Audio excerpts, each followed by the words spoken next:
تو هم داری تنها میشینم، شکستی حالت بده، بیا میکنم دلتو بام پیچی. من فکر میکنی نمیفهممه چون یه کمی حرفام پیچیدن، ولی همه خوب میشن تا رو پام میشینم.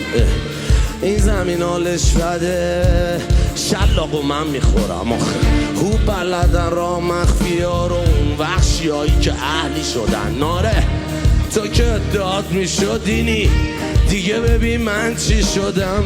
این زمستون سوزش بده، پس بریم به یه برفی شدن.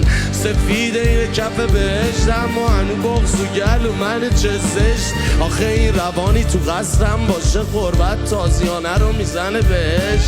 لش مثل مرحوم تو پاک، بیرونم یختون کولاک. من شدم یه آدم آهنی منزوی، مظلوم تو لاک.